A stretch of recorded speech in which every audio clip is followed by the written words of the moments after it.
Category wise कितनी seat available है 2021 के ऑल इंडिया कोटा की काउंसलिंग में, जिसमें कि न्यू रिजर्वेशन सिस्टम भी इस बार से लागू होगा। एससी, ओबीसी, एसटी, पीडब्ल्यूडी और ईडब्ल्यूएस के लिए टोटल कितनी सीट्स रिजर्व होंगी ऑल इंडिया कोटा के थ्रू, और ओपन कैटेगरी यानी जनरल कैटेगरी का 2021 में कितनी सीट में एडमिशन होगा, उसके बारे में डिस्कशन करेंगे इस वीडियो में। आप मेडिको विंग के साथ बने रहिए। चैनल अगर आप पहली बार विजिट कर रहे हैं, अभी तक आपने इसको सब्सक्राइब नहीं किया तो इसको सब्सक्राइब जरूर कीजिए, ताकि फ्यूचर के जो अपडेट्स हैं नीट 2021 को लेके वो आपको नॉन स्टॉप मिलेंगे। मैं हूं अमित, आप देख रहे हैं मेडिको विंग का यूट्यूब चैनल। नए रिजर्वेशन सिस्टम के बाद एक्सपेक्टेड कट ऑफ को लेकर मेडिको विंग ने पहले जो वीडियो रिलीज किया था, जिसमें सीट मैट्रिक्स की बात की गई थी, वो सीट मैट्रिक्स एक्चुअली बेस्ड था अलॉटमेंट के ऊपर, ना कि ओरिजिनल सीट मैट्रिक्स के ऊपर। उसमें जो कैलकुलेशन किया गया था वो अलॉटेड कैंडिडेट के ऊपर किया गया था, और कुछ माइनर मिस्टेक्स डेटा के रिप्रेजेंटेशन में था, जिसकी वजह से उस वीडियो को डिलीट किया गया है मेडिको विंग की ओर से, और उसके बदले टोटल सीट्स के ऊपर plus effect of new reservation system के ऊपर ये कंप्लीट वीडियो हम आप लोगों के लिए आपकी क्लैरिफिकेशन के लिए लेकर आए हैं। ये सीट मैट्रिक्स है 2020 के फर्स्ट राउंड के अलॉटमेंट के पहले की, जो एमसीसी डिक्लेयर करती है, राइट। और यहाँ पर सारे कॉलेजेस के नाम हैं। कोटा यानी ऑल इंडिया कोटा की सीट्स को यहाँ पर सिर्फ काउंट किया गया है। एम्स, जिपमर और जो सेंट्रल यूनिवर्सिटीज़ हैं, सेंट्रल इंस्टीट्यूशंस हैं, उनको यहाँ पर काउंट नहीं किया गया है, राइट। सिर्फ ऑल इंडिया कोटा में कितनी सीट अवेलेबल है उसके बारे में हम लोग डिस्कशन कर रहे हैं, राइट। कैटेगरी यहाँ पर मेंशन है, पीएच कैंडिडेट है या नहीं है वो यहाँ पर मेंशन है, और यहाँ पर एमबीबीएस के लिए टोटल अवेलेबल सीट्स, राइट। तो जितने भी टोटल कॉलेजेस थे, इन सारे कॉलेजेस में अगर हम ये देखें कि 2020 में फर्स्ट राउंड की जो सीट मैट्रिक्स थी, टोटल कितनी सीट अवेलेबल थी, then guys total seat available थी 5557, राइट। ऑल इंडिया कोटा की 15% में सीट इससे ज़्यादा थी, अप्रॉक्सीमेटली 6000 के आसपास। लेकिन फर्स्ट राउंड की काउंसलिंग में सारे कॉलेजेस का डेटा अपडेट नहीं हुआ था एमसीसी के पास।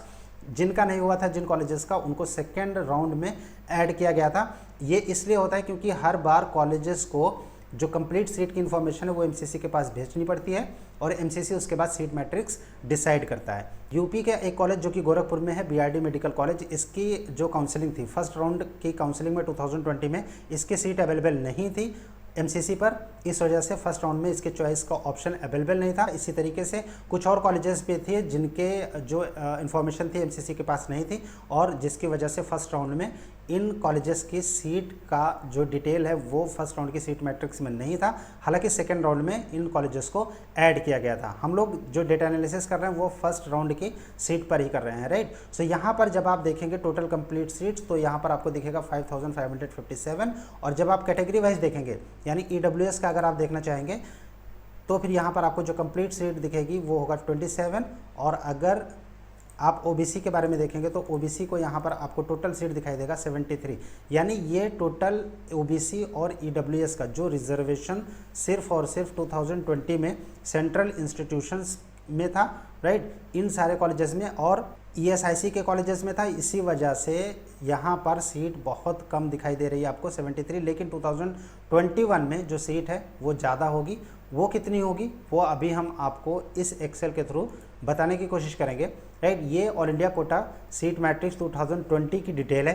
Total college 285, total seats 43,235, AIIMS की सीट है 1899, बीएचयू की सीट है 100, एएमयू में 150 सीट है, डीयू प्लस सेंट्रल इंस्टीट्यूशंस की सीट है 760, राइट, और जिपमर की सीट है 250। और इसके अलावा ये जो डिटेल है ये ऑल इंडिया कोटा की है।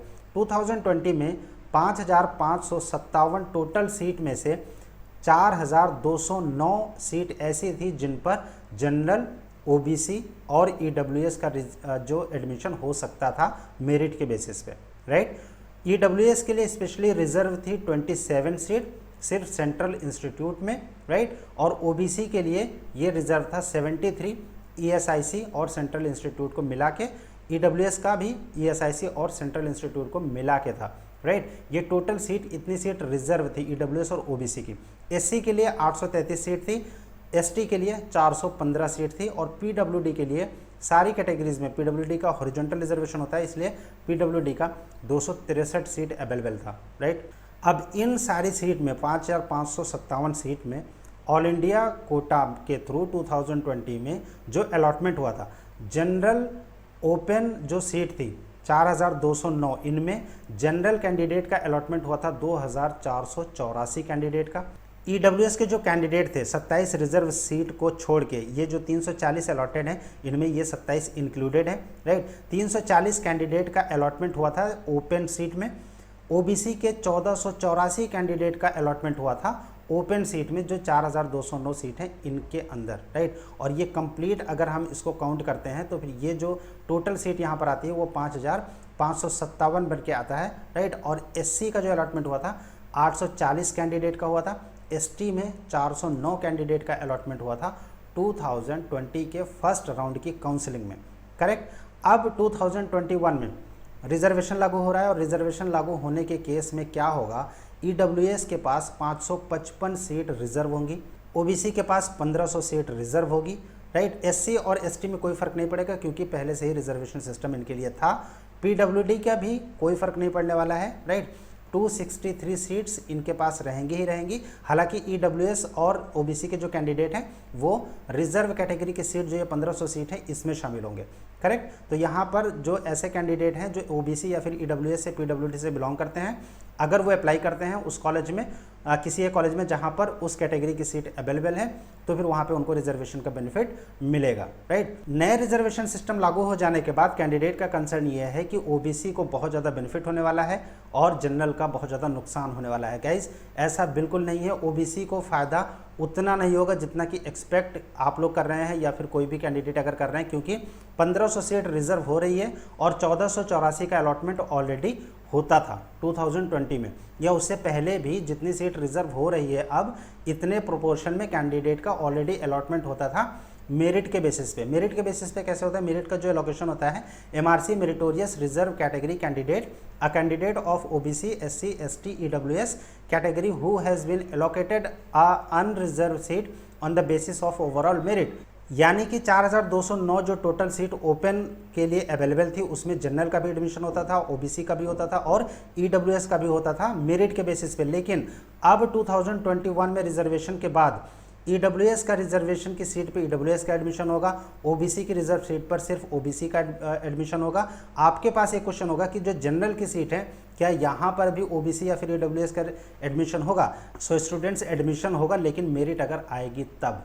और मेरिट अगर हम बात करेंगे, जो स्टेट मेरिट लिस्ट होती है, आप किसी भी स्टेट की मेरिट लिस्ट उठा के अगर आप देख लेंगे तो वहाँ पर जो कैंडिडेट की लिस्टिंग होती है यानी रैंक होती है, उनमें सबसे ज़्यादा कैंडिडेट जनरल कैटेगरी के होते हैं, उसके बाद बाकी कास्ट कैटेगरी के कैंडिडेट्स होते हैं। और मेरिट लिस्ट में अगर एक कैंडिडेट फर्स्ट नंबर पर सपोज जनरल कैंडिडेट हैं और 10वें नंबर पर कभी आपको मिलेगा या 5वें नंबर पे ईडब्ल्यूएस के कैंडिडेट मिलेंगे, ओबीसी के कैंडिडेट भी इसी तरीके से गैपिंग से होते हैं, मतलब बीच में जनरल कैंडिडेट के स्टूडेंट्स होते हैं उन सारी कैटेगरीज के बीच में जो मेरिट लिस्ट होती है, करेक्ट। उस केस में क्या होगा, जनरल कैटेगरी के कैंडिडेट्स ऑलरेडी ज़्यादा हैं, इस वजह से जो सीट यहाँ पर है वो सबसे पहले मेरिट के बेसिस पे जनरल को मिलेगा, ना कि ओबीसी को। हाँ, एक दो सीट का अंतर आ सकता है कि एक दो कैंडिडेट के बहुत ही ज़्यादा अच्छे नंबर आ जाएंगे तो वो फिर जनरल को compete करके उनके आगे वो एडमिशन ले सकते हैं, लेकिन ये ऑल ओवर इंडिया में किसी एक आध कॉलेज में होगा, सारे कॉलेजेस में नहीं होगा। और चांसेस